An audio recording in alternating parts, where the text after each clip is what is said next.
Hello viewer, the Nameless Scholar here. Before I begin, I encourage you to watch my video on the Eldar I did almost 2 years back, because everything I wanted to say about the Eldar I said in that video, as I am going to focus mainly on the recent lore release for the Eldar, and compare both the Craftworlds and the Dark Eldar to their counterparts in other Games Workshop IPs.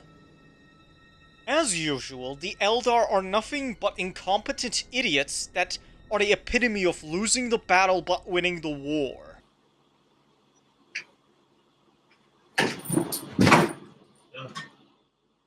God damn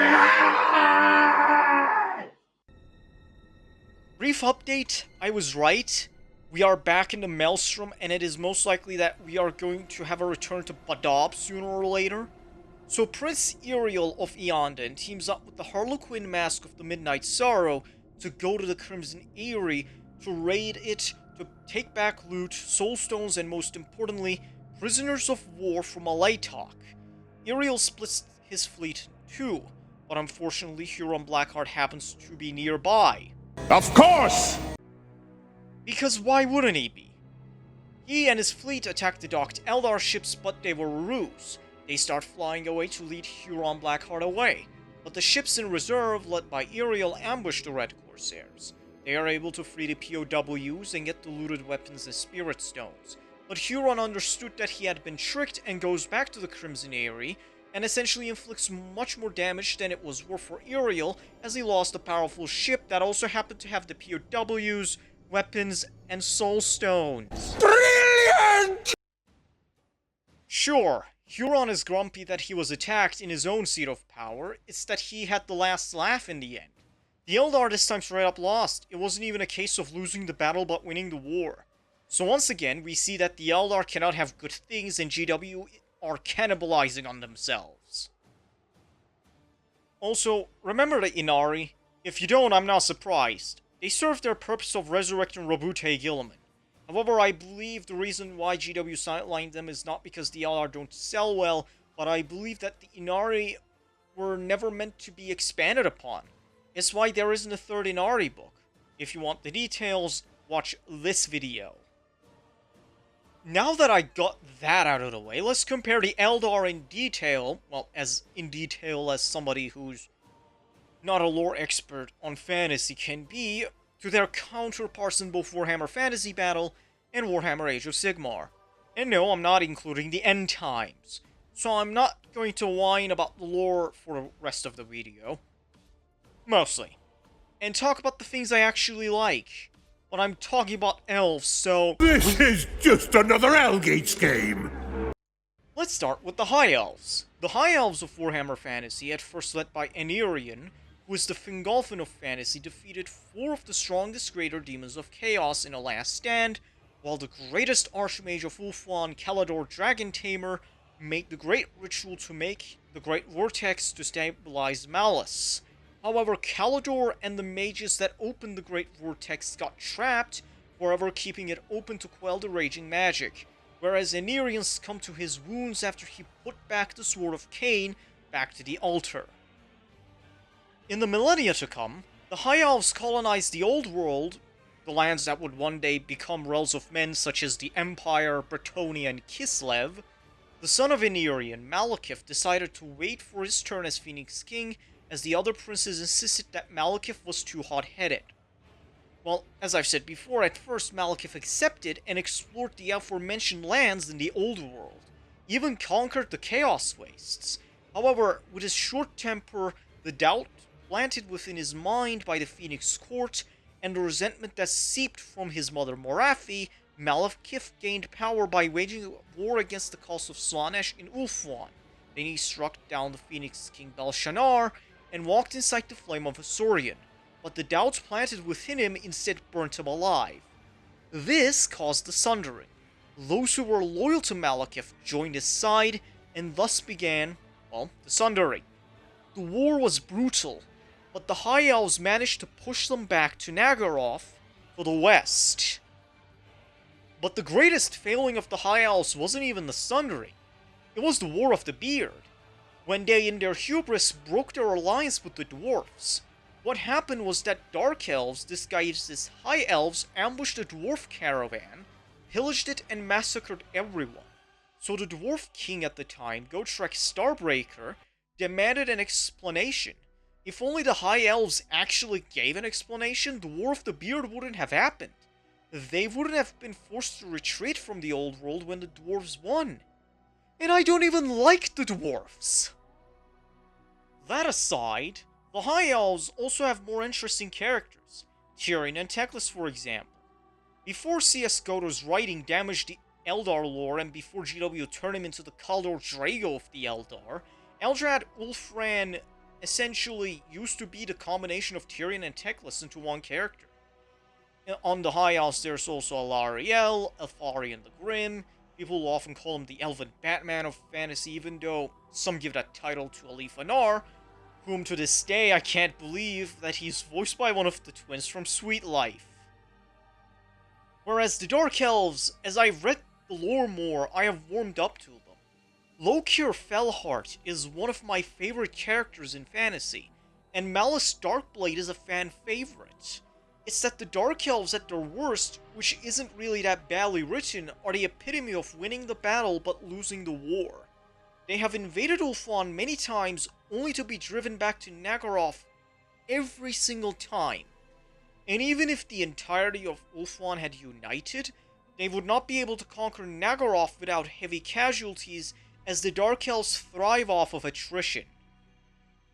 The Dark Eldar have to be the way they are, cartoonishly evil, because soulstones don't work with them, and their souls slowly wither away back to Slaanesh, so through excess, mainly torture, they are able to rejuvenate themselves. The Dark Elves are also cartoonishly evil, graphic, and sadistic as the Dark Eldar. Why? It has nothing to do with Slaanesh. They just see Kalamentia Kane as the paragon of morality rather than a Saurian, whom the High Elves venerate above all else, which, by the way, Kane is not fractured in Warhammer Fantasy in case anybody is wondering. Yes, there is Morathi, whom uses Slaanesh as a means to an end. It's that Malekith, or Malarian if you prefer, kind of has to have her as the devil on his shoulder. Keep in mind, said devil killed the angel on his shoulder, but details. Malekith and Morathi are tragic in the sense that Malekith's downfall was because of his mother's resentment, and doubts planted by the Phoenix Court made him hesitate. That's why the Flame of Asuryan rejected him. Whereas Morathi is essentially Elven Lady Macbeth, whom essentially goes fiat justitia et pereat mundus. In her case, justice means that Malekith will become the Phoenix King, as he is the true heir of Ynarium, whom Morathi used to be his consort. The Wood Elves... I'm not the biggest fan of the Wood Elves, I'll be honest, so my knowledge of them is rather poor, and I'm not really too interested in them. I'll read the lore sometime in more detail. It's that there are things I like about them anyways. Whereas I find Yriel redundant because I think Yriel does everything she does better. I can see why the Wood Elves are the way they are. They are forest people because whereas the High Elves, or Asur, venerate Asuryan above all, the Dark Elves, or Druki, venerate Kane above all, the Wood Elves, or Azrai, venerate Isha and Kurnus above all. That's why their leader is King Orion, whom is the avatar of Kurnus, like how Alariel is the avatar of Isha. The reason why I'm not the biggest Wood Elf fan is that I'm not a fan of them in most other fantasy settings in general, but I really love the Sisters of Twilight because they are essentially Night Elves Azrai Boogaloo. Keep in mind, I'm talking about the Warcraft 3 Night Elves. Naestra and Arahan are much more like the Night Elves, which is what I think most Wood Elves ought to be, like the true elves in Dragon Age, but that's just me. So, there has been a rumor going on that since AOS 4th edition flopped so hard, GW is going to reboot Age of Sigmar and essentially turn the Mortal Realms into something akin to Battleworld from Marvel. So before that happens, just to show how useless and incompetent the Eldar are in 40k, let me just tell you that even in Age of Sigmar, the elves are more competent. No, the Sylvaneth don't count, so I will be talking mainly about the Daughters of Cain, the Lumineth Realm Lords, and the Idoneth Deepkin. Starting from the Daughters of Cain, they are led by Morathi. During the Age of Chaos, while the mortal kingdoms of Ulgu were all destroyed, the Daughters of Cain fought tooth and nail and their fortress city of Hagnar was never breached. Whereas some Space Marines and some Imperial Guard can wipe out a Craftworld even though they are in hostile and unknown territory, another example was that at the Battle of Ironshard, during the Age of Chaos, Morathi defeated the Keeper of Secrets named Luxius, whom had claimed the title of Urslanesh after the imprisonment of the God of Excess. If this was the Eldar, said Keeper of Secrets would have defeated a Phoenix Lord, Lilith Hesperax, a Solitaire Ivrain, the Visarch, and the Yakarni at once. If you are asking why I'm giving such a specific example, it's because it happened. So the reason why the Ynnari plotline narratively stopped, that's when they learned the final Crone Sword is in the Palace of Slaanesh, they realized that the game was rigged from the start. Meanwhile, the Lumineth Realm Lords, like their High Elf counterparts, have also earned the right to be arrogant. When Nagash tried to turn all life into unlife with the Necroquake, it was the Lumineth Realm Lords led by Teclis that waged war on Shyish and Hysh. Nagash and Teclis have a rivalry where Nagash sees himself as the ultimate mage and not just the supreme necromancer.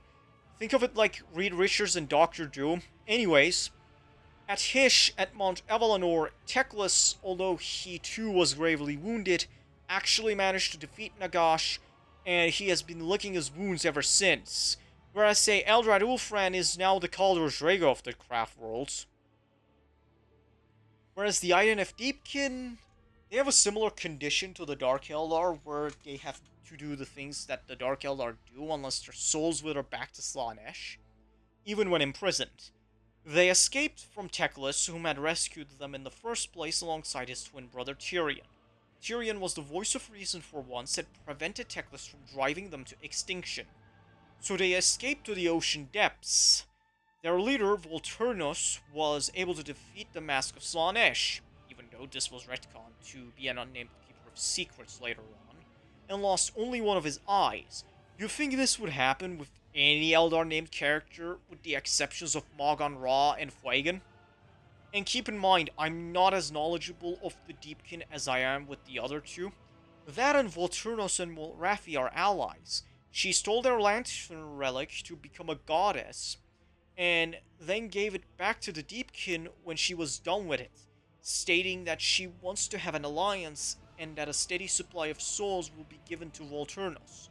Both non-El souls, for them to rejuvenate themselves, but also the souls of some of the first Idoneth as well. So it's why Morathi was able to get away with annexing Anvilgard, which was a city of Sigmar. Because if Sigmar had declared war on Morathi, the Deepkin would join by Morathi's side, and the Lumineth would also intervene, and that would just lead to Grand Alliance Order collapsing. Okay, I'm not even going to pretend that I have proper diction, or that English is my native tongue, so anyways.